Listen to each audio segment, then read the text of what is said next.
kami dari kelompok sejarah yang akan membahas tentang reformasi yang terjadi di Indonesia. Nah, lahirnya reformasi di Indonesia ini ditandai dengan krisis ekonomi dan politik yang terjadi pada akhir kekuasaan Orde Baru. Hal tersebut marak terjadi karena adanya praktik korupsi, kolusi, nepotisme, dan banyaknya beban hutang negara yang tidak sanggup untuk dibayar. Lalu, di masa kepemimpinan Soeharto, kepemimpinannya itu sangat otoriter, di mana menimbulkan ketidakpuasan di tengah masyarakat Indonesia. Nah, ketidakpuasan terhadap Soeharto ini menimbulkan namanya demonstrasi besar-besaran di seluruh Indonesia. Nah, hal tersebutlah yang melahirkan reformasi. Nah, tadi penyebabnya itu krisis ekonomi. Jadi, pada tahun 1997, nilai rupiah ini anjlok. Nah, krisis ekonomi juga dipicu oleh membengkaknya angka utang luar negeri oleh swasta. Lalu juga ada IMF.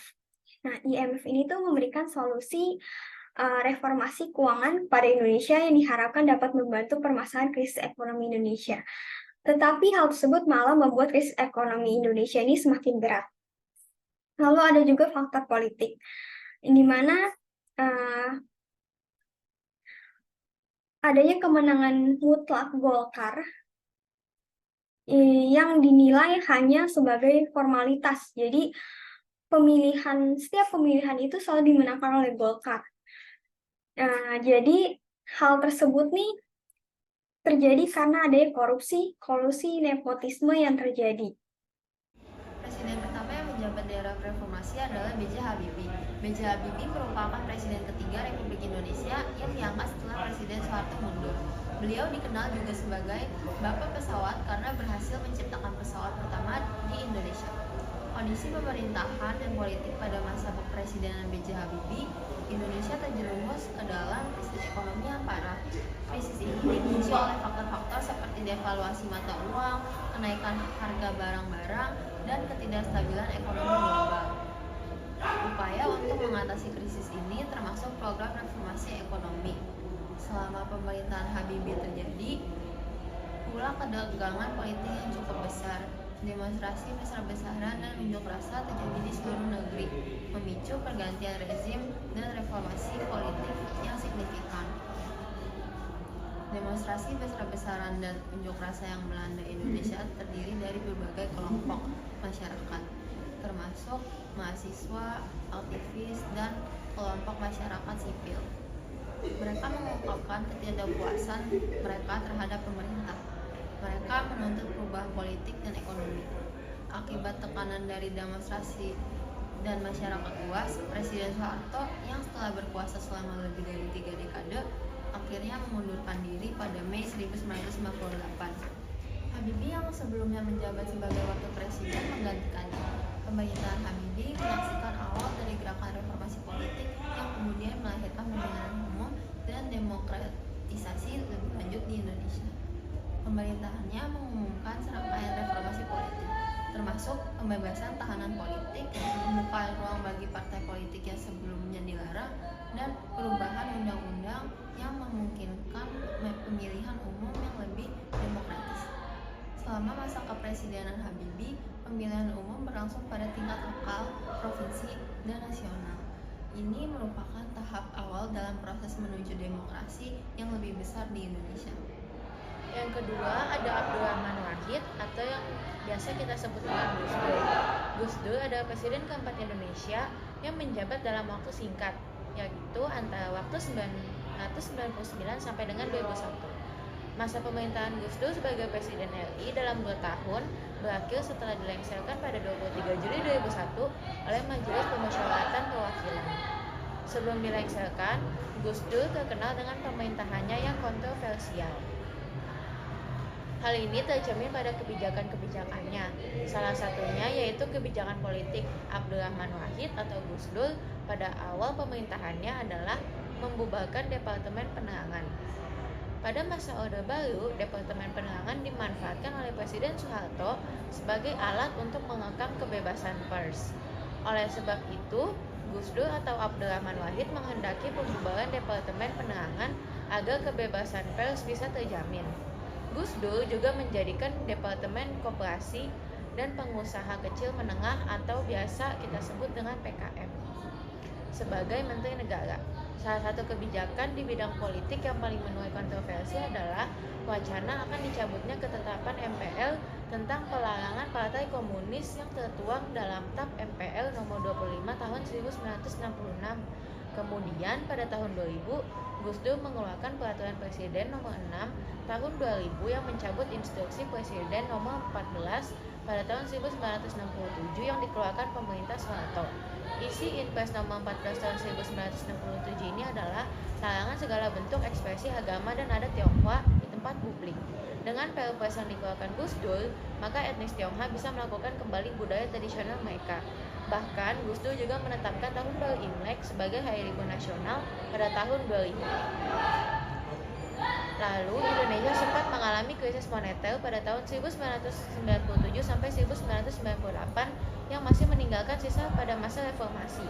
Untuk mengatasi masalah ini, Gus Dur membentuk Dewan Ekonomi Nasional atau DEN yang bertugas untuk memperbaiki perekonomian Indonesia.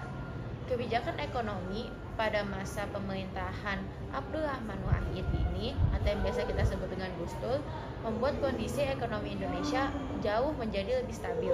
Nilai tukar rupiah berada di kisaran sekitar 6.700 dan indeks harga saham berada di tingkat 700. Selama Gus Dur berkuasa, International Monetary Fund tidak pernah mencairkan pinjamannya. Gus Dur berusaha memperlihatkan pada dunia bahwa Indonesia akan baik-baik saja tanpa bantuan dari IMF atau International Monetary Fund.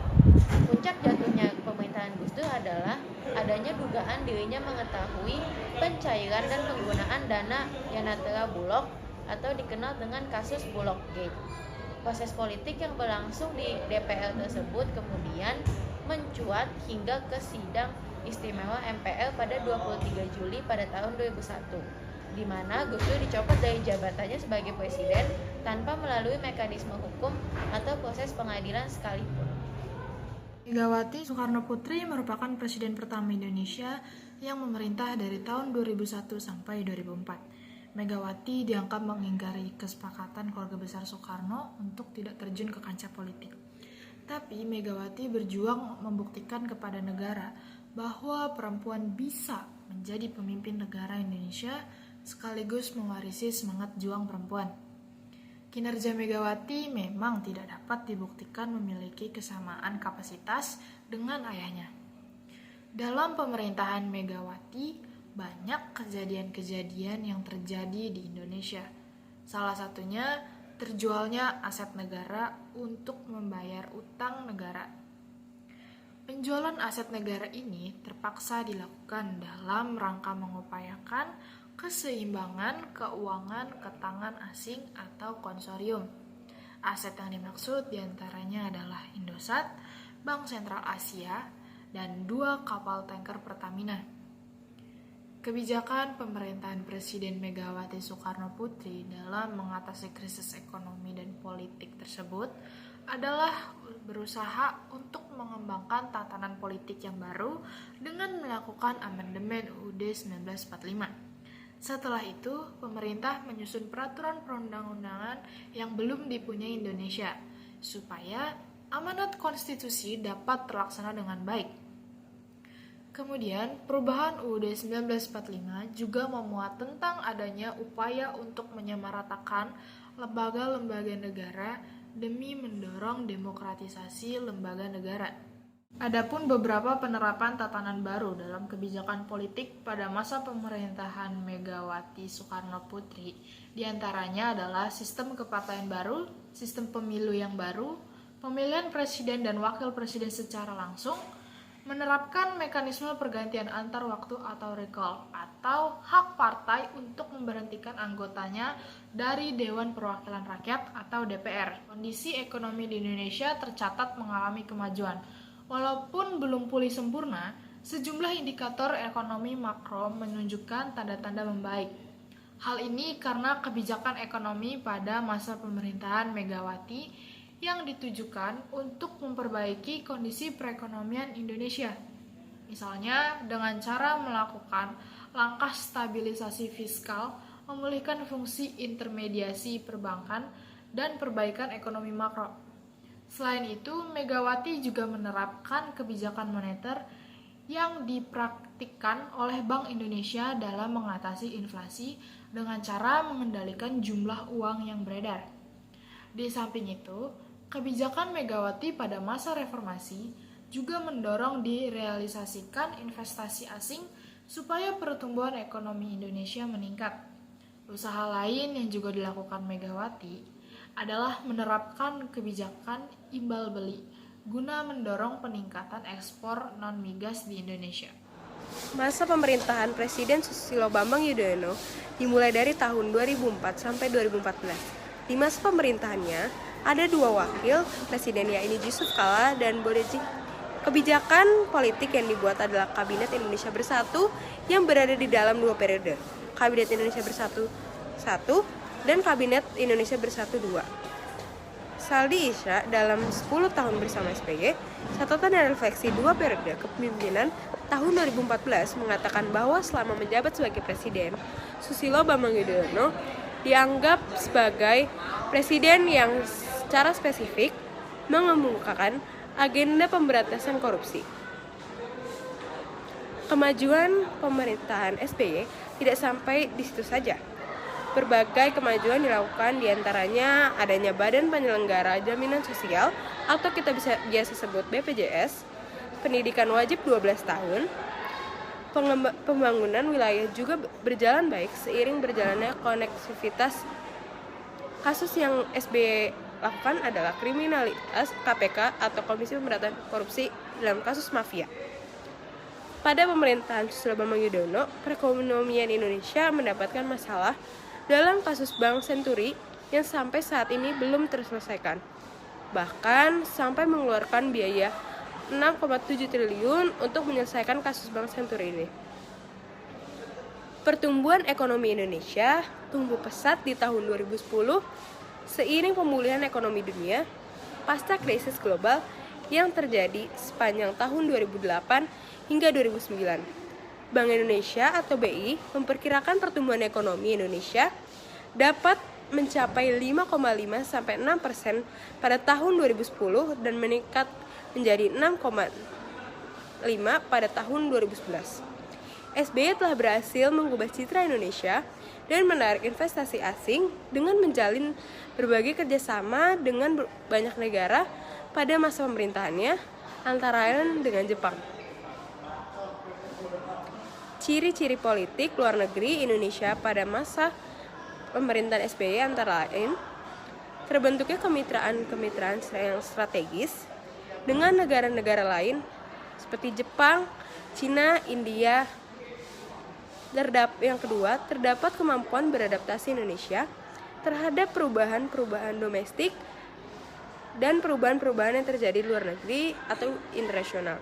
Yang ketiga, bersifat pragmatis, kreatif, dan oportunistis, yang artinya Indonesia mencoba menjalin hubungan dengan siapa saja, baik negara, organisasi internasional, ataupun perusahaan multinasional yang bersedia membantu Indonesia dan menguntungkan pihak Indonesia. Yang keempat, ada konsep trust, yaitu membangun kepercayaan terhadap dunia internasional.